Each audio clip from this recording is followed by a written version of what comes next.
This is take two. I left some really shady stuff on my screen. I don't need you looking at it. And in all honesty, it was just my work email. And honestly, that's none of your business. So I don't feel like sharing it. So which is actually good. Let me start over. I've been thinking about this for a while. It is kind of important that you as a Christian or us as Christians understand where in the history of Christianity we lay and what was happening at the time and certain things that I've just had been studying recently. And so I want to share with you. I'm gonna bring up the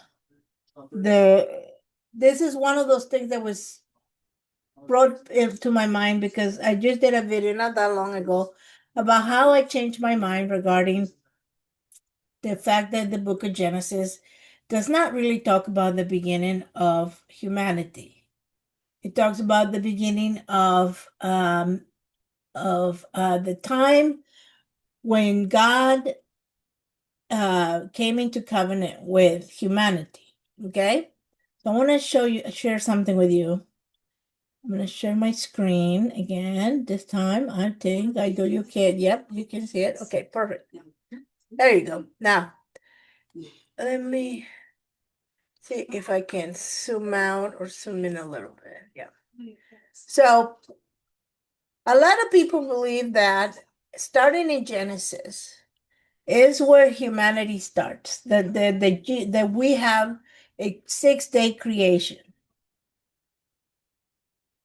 And for a very long time, I believe the same. And I would have, I said it more than once that if the 6-day creation wasn't something that wasn't true, then the good Lord was going to have to show it to me because in my mind, this is it, right? So further studies and it's just things that are already there in the book of Genesis, like okay, Cain left and he built a city and he had wives and all of this stuff. And like, where did these people come from? Okay, so Genesis tells us a story of God's creation. God establishes the fact that Yahweh, okay, created the heavens and the earth and everything we know. And established the first people that God became in covenant with. The two first humans. Now, Adam is not actually a proper name, but it is a Hebrew word for um, dirt, humanity. There's a lot of stuff. You can look it up on an interlinear and find all the things. So you have that. This is out of order. I just noticed that. Okay, so then you have that. But what you have to understand, Genesis happened mm, in history. Yeah. And while this is about the Jewish beginnings, the people of the beginnings of the Hebrew people that we now call Jews, uh, right? There was history happening all around it. Okay. This is just a hyper-focused thing on the people of the Old Testament, the people, the Jews, the Hebrews, and all of that. But while we get hyper-focused here, you gotta understand there was stuff going on everywhere else in the world. Okay?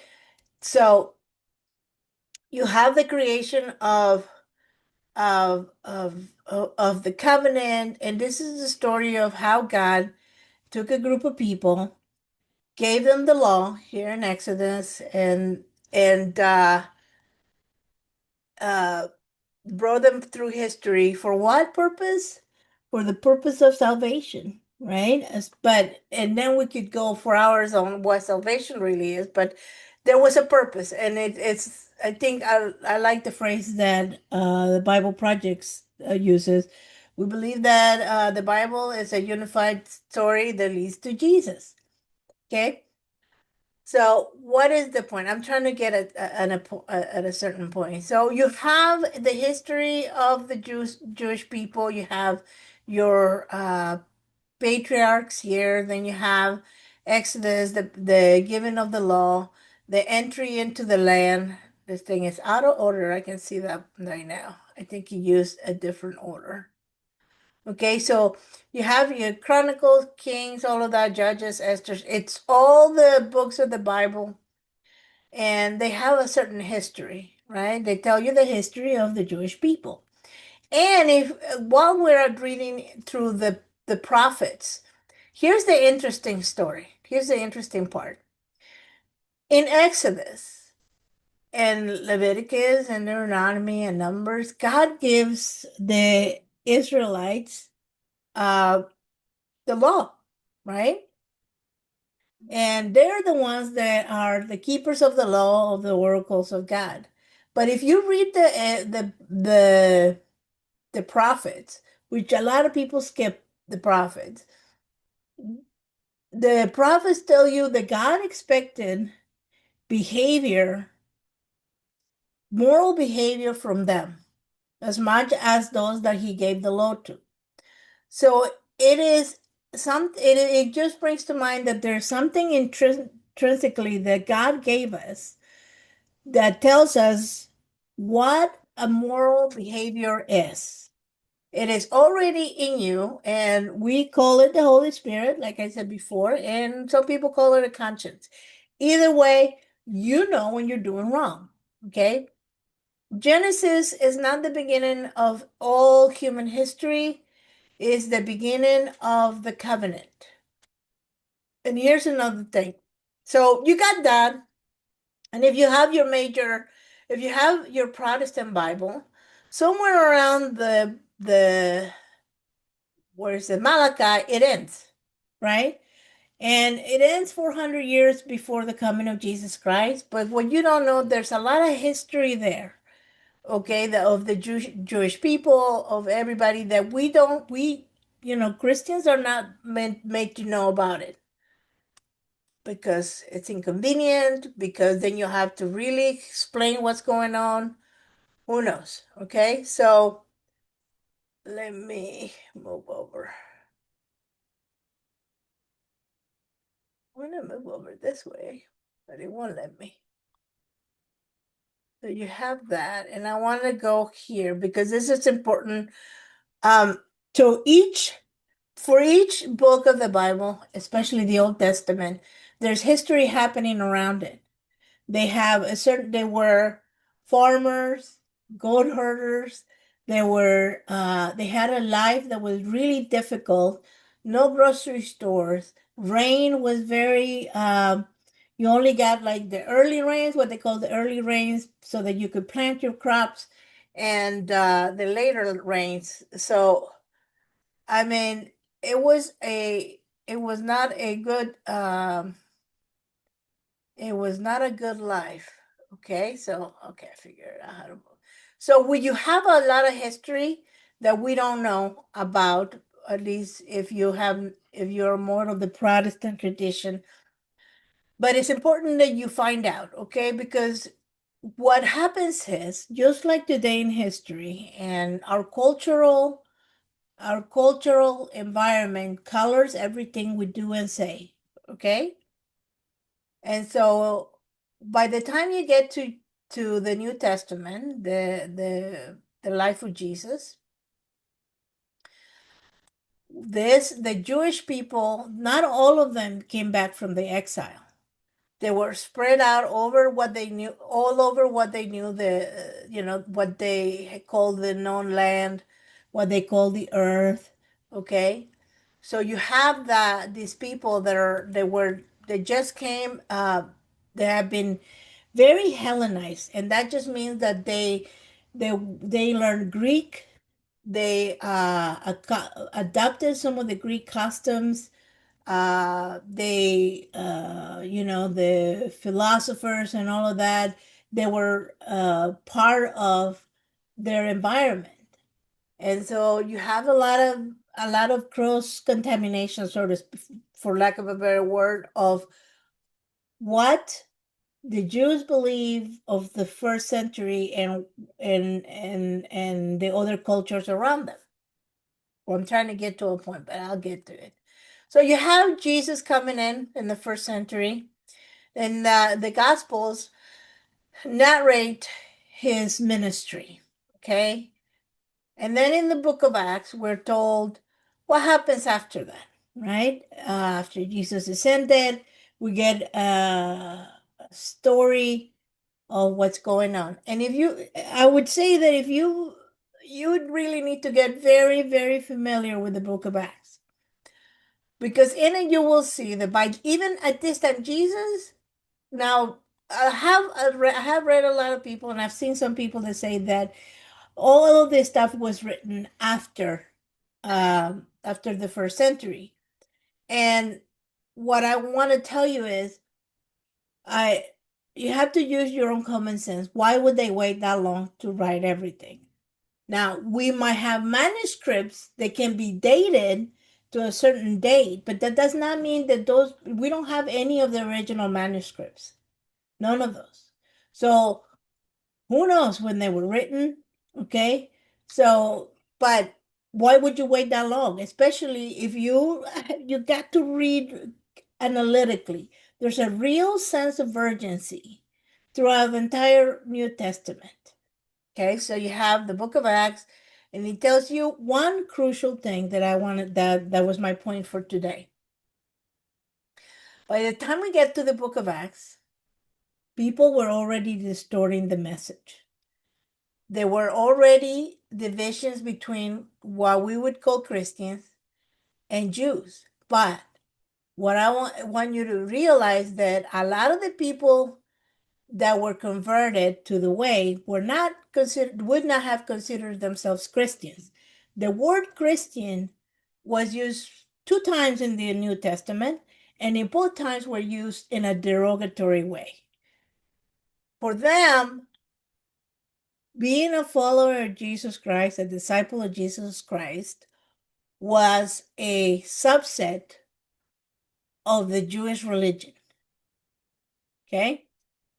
So you have that, and then you have Gentiles coming in from that. Then you have your letters, right? That talk about all the things that were going on. And if you also read the letters, you'll find out that there was a lot of miscommunication going on from there to there and all of that. So we get this idea that after this letters in the book of Revelation, all writing stopped, which nothing could be further from the truth. After this was done, after all these letters were done, you have people that were the disciples of the disciples. Okay? So now you have another layer of people behind that. And then, really, by the time you get to the Nicene Creed that tells you about the Trinity and stuff like that, you have one, two, three, maybe even four generations of people that have had their information passed to them from one to the other to the other. So, what does that mean? Have you ever played the game of telephone, telegraph, whatever? And at the end, in 5 minutes, you can have the message being corrupted from one person to the next. So what I'm trying to tell you is real simple. I understand that there are a lot of people out there that say, well, the church father said this, and there's like Clement who knew Peter or Paul and things like that, and you have the one that knew Clement, and then you want the guy had they knew the Clement, the new Clement, the new Clement, the other guy. Okay, but read your original source for all this is always the Bible. So I ask you, in the New Testament, where is where is it explicitly stated that God is three in one?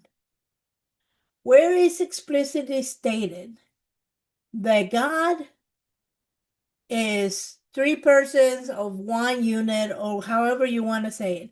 Jesus literally says that over and over and over, that he is the Son of God. He prays to his Father. All of these things, read that. But The Trinity is not in the Bible. It's nowhere in the Bible. It's not implied. It's not stated. And so I respect your desire and willingness to believe the Trinity. Whatever. You can do whatever you want. We have freedom. The problem is when someone tries to tell me I'm a heretic. And here's the thing. It doesn't rub me anyway one way or another. But people that think they call you a heretic, they think they are on their high horse and they're like almighty and they know everything. And how did you say this? Especially when the one person I spoke to said something like she is in the arena of saying that women are not hindered to be ministers of any way, shape, or form. Other people would call that heresy. So what? So yes, you want to understand the history of the things that happened after Jesus. But I will tell you, not soon after Jesus died, you had 40 years later after Jesus ascended, you have the destruction of the temple in Jerusalem. That's something you really need to know about. You need to know how it came about. What were the catalysts for all of that? Now, so history doesn't end then. There's still yet one more thing. And during, I don't remember, after the 90s, there was a lot of confusion between the Jews and what we now call Christians. Because the Jewish people they didn't care who they prayed to at that point. They were not opposed to give alms to or sprinkle a little bit of incense for this God and that God. And we as Christians, that is a hard no. And so there was a lot of prosecution. And so there was a definite moment where there was a split between the Christians and the Jews. And trying to not only separate, but almost make you forget the fact that the Messiah was a Jewish man under the law. And so you have this blindness that has come through the centuries. And so when someone tells you, well, I believe this because it's in the Reformation, blah, blah, blah, that is too far away from the original source. When somebody tells you, well, it's in the Nicene Creed, that's too far away from the original source. When somebody tells you, oh, it was this guy that wrote this 200 years after, in the year 200, that's still too far away from the source. You have to go back to the New Testament. You have to go back to the writings as close as possible to it. And like I said, you can believe whatever you want, however you want, but at least you need to be informed of the history of the church and understand that when you quote things that are 200, 300 years after Jesus Christ, that's a long time, a very long time. And you're forgetting that there are people that had their own motives, the both political, socioeconomic, and religious reasons to make you forget that Jesus was a Jew, that he lived in a Jewish context, in a Hellenistic context. So learn your history if you're a Christian. It is yours, just as ours. So, anyways, I hope this helps you in some way because I do get a lot of, like I said, we don't. I just read the Bible. We just read the Bible and took the Bible at its word, and we take Jesus at his word. And Jesus never once said, "I am God." He does not say it ever. He does make, I don't know how many times the statement that he is the Son of God, okay? That he is a representative of God. And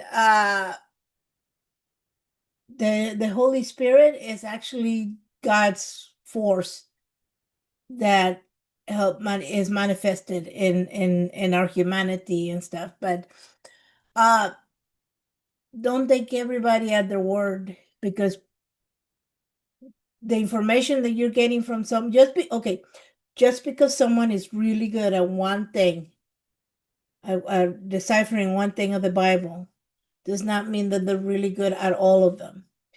I've heard new Old Testament scholars say some outrageous things about the New Testament. And I've heard some New Testament scholars say some outrageous things about the Old Testament. So the book of the Bible is over 1,000 pages. What is it, 2,000 pages? It is a over, what is it, 2, 4, 5, 6,000 years of history. It's too much for anybody, one person, to know all of it. But you can definitely get a bird's eye view of it and understand where you are in the whole scheme of things. And not just understand that if you start to go away from the Bible further into history, forward towards our history, you're going to have some of the things in the Bible diminished, confused. The message is going to get diluted, and you're not going to get everything. So if you want to study a part of history, I would say start with the Second Temple Judaism and find out what Jesus was really saying. I hope this helps you in some way. Um, Stop telling people that they're heretics. Okay? Some of these people that go against your orthodoxy, the beliefs that you've been taught from the church, actually have studied the Bible a lot more than you. All right. God bless. Bye bye.